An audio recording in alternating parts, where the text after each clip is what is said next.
വിവരങ്ങൾ നൽകിയത്. നമ്മൾ മറ്റൊരു വാർത്തയുടെ വിശദാംശങ്ങളിലേക്ക് പോകുന്നു. പൃഥ്വിരാജ് സുകുമാരൻ സംവിധാനം ചെയ്ത എമ്പുരാൻ ചിത്രത്തിൽ NIA ചിഹ്നം ദുരുപയോഗം ചെയ്തെന്ന് NIA.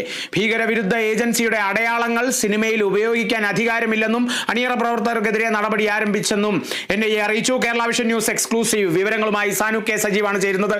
സാനു, പറഞ്ഞോളൂ. കാളിദാസ് എമ്പുരാൻ സിനിമയ്ക്കെതിരെ വിവാദങ്ങൾ തലയ്ക്ക് മീതെ വട്ടമിട്ട് പറക്കുമ്പോൾ ഒരു കേന്ദ്ര ഏജൻസി അവർ നടപടി ആരംഭിച്ചിരിക്കുന്നു എന്നുള്ളതാണ് പ്രധാനപ്പെട്ട വിവരം. അതായത് NIAയുടെ ചിഹ്നം ഈ സിനിമയിൽ ദുരുപയോഗം ചെയ്തു എന്നാണ് NIA വ്യക്തമാക്കിയിരിക്കുന്നത്. ഇതിനെതിരെ NIAയുടെ മുതിർന്ന പ്രോസിക്യൂട്ടർമാർ നടപടി ആരംഭിച്ചു, നിയമപരമായിട്ടുള്ള നടപടി ആരംഭിച്ചു എന്നുള്ളതാണ് പ്രധാനപ്പെട്ട വിവരം. എന്തായാലും 2 മണിക്കൂർ 8 മിനിറ്റും 10ാമത്തെ സെക്കൻഡിലുമാണ് NIAയുടെ വാഹനം ഈ സിനിമയുടെ ഭാഗമായിട്ട് കടന്നു വരുന്നത്. അതായത് ഈ മറ്റൊരു ഏജൻസികളുടെ ചിഹ്നങ്ങളും പോലീസ് അടക്കമുള്ള ഏജൻസികളുടെയൊക്കെ ചിഹ്നങ്ങൾ പല സിനിമകളിലും നമ്മൾ കാണാറുണ്ട്. എന്നാൽ ഭീകരവിരുദ്ധ ഏജൻസിയായ ദേശീയ അന്വേഷണ ഏജൻസിയുടെ ചിഹ്നം ഒരു സിനിമയിലും ഇക്കാലം വരെ ദുരുപയോഗം ചെയ്യപ്പെട്ടിട്ടില്ല. എന്നാൽ ഈ എമ്പുരാൻ സിനിമയിൽ ഈ NIAയുടെ ചിഹ്നം ദുരുപയോഗം ചെയ്യപ്പെട്ടു എന്നുള്ളതാണ് ഈ ഏജൻസി ആരോപിക്കുന്നത്. അതുപോലെ തന്നെ ഇതിനെതിരെ ശക്തമായിട്ടുള്ള നടപടി ഉണ്ടാകും എന്ന് തന്നെയാണ് NIA വ്യക്തമാക്കിയിട്ടുള്ളത്.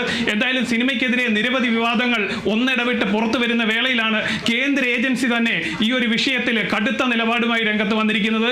ED അടക്കം ഇതിന് പിന്നാലെ വരും എന്നുള്ള വിവരവും നമുക്കുണ്ട്. ഇതിന് അണിയറ പ്രവർത്തകരുടെ സാമ്പത്തിക സ്രോതസ്സുകൾ അടക്കം അന്വേഷണ വിധേയമാക്കണമെന്ന് ആവശ്യപ്പെട്ട് BJP ഒരു ഭാഗത്ത് ഒരു കോണിൽ പ്രതിഷേധമുയർത്തുമ്പോൾ മറുഭാഗത്ത് ദേശീയ അന്വേഷണ ഏജൻസിയുടെ ചിഹ്നം ഈ സിനിമയിൽ ദുരുപയോഗം ചെയ്യപ്പെട്ടിരിക്കുന്നു. അതിനെതിരെ ദേശീയ ഏജൻസി തന്നെ രംഗത്ത് വന്നിരിക്കുന്നു എന്നുള്ളതാണ് പ്രധാനപ്പെട്ട വിവരം. എന്തായാലും ഈ ഏജൻസിയിലെ ഉദ്യോഗസ്ഥർ പോലും ID കാർഡുകൾ അടക്കം ഉപേക്ഷിച്ചാണ് പല റെയ്ഡുകളും പല പരിശോധനകൾക്കും നേതൃത്വം നൽകുന്നത്. അതേപോലെ തന്നെ ഇവരുടെ വാഹനങ്ങളിൽ NIA എന്നൊരു ചിഹ്നം ഉപയോഗിക്കാറില്ല. പോലീസ് ഉള്ള ചിഹ്നം മാത്രമാണ്, പോലീസ് എന്ന് എഴുതിയാണ് NIA വാഹനങ്ങൾ ഉപയോഗിക്കുന്നത്. അതുപോലെ തന്നെ ഇവരുടെ വാഹനങ്ങളിൽ നാഷണൽ ഇൻവെസ്റ്റിഗേഷൻ ഏജൻസി എന്ന് ഒരു തരത്തിൽ ഉപയോഗിച്ചിട്ടില്ല. എന്നാൽ ഈ സിനിമയിൽ അങ്ങനല്ല. ഈ വാഹനത്തിന്റെ മുൻഭാഗത്ത് NIAയുടെ ചിഹ്നം ഉപയോഗിക്കുന്നു.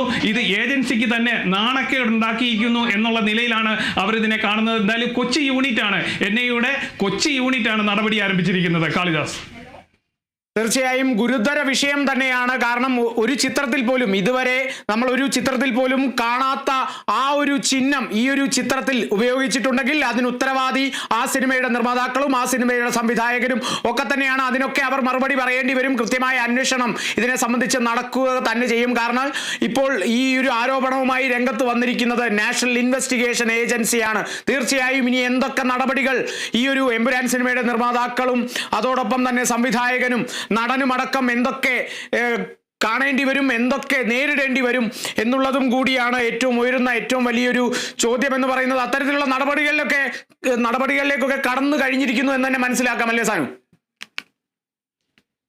തീർച്ചയായിട്ടും NIA ആ ഒരു നടപടികളിലേക്ക് അടക്കം കടന്നിരിക്കുകയാണ്. അതായത് ഈ വാഹനത്തിൽ, അതായത് KL07 എന്ന് പറയുന്ന വാഹനങ്ങൾ ഉപയോഗിക്കുന്നത് ഈ കേന്ദ്ര ഏജൻസികളിൽ EDയും അതേപോലെ IBയും NIAയും ഒക്കെ പോലുള്ള ഏജൻസികളാണ്. ആ ഏജൻസികളുടെ വാഹനം ആ NIA എന്ന് സൂചിപ്പിക്കുന്നതിന് വേണ്ടിയാണ് ഇത്തരത്തിലൊരു നടപടി കാണിച്ചിരിക്കുന്നത്. എന്തായാലും ഈ സിനിമയ്ക്കെതിരെ നടപടി ഉണ്ടാകുമെന്നും ഇതിന്റെ അണിയറ പ്രവർത്തകർക്കെതിരെ നടപടി സ്വീകരിക്കുമെന്നാണ് NIAയുടെ മുതിർന്ന പ്രോസിക്യൂട്ടർമാരടക്കം നമ്മളോട് വ്യക്തമാക്കിയിട്ടുള്ളത്. തീർച്ചയായും ആ ഒരു നടപടികളിലേക്കൊക്കെ കടന്നിരിക്കുന്നു. അല്ലെങ്കിൽ ഇപ്പോൾ തന്നെ നമ്മൾ ഈ പറഞ്ഞുകൊണ്ടിരിക്കുന്ന സാഹചര്യത്തിൽ പോലും NIA അടക്കമുള്ള നാഷണൽ ഏജൻസികൾ ഇതിനെ സംബന്ധിച്ച നടപടികളിലേക്കൊക്കെ കടന്നിരിക്കുന്നു എന്നുള്ളതും കൂടിയാണ്. നമുക്കൊരു ഇടവേളയ്ക്ക് ശേഷം തിരിച്ചെത്താം.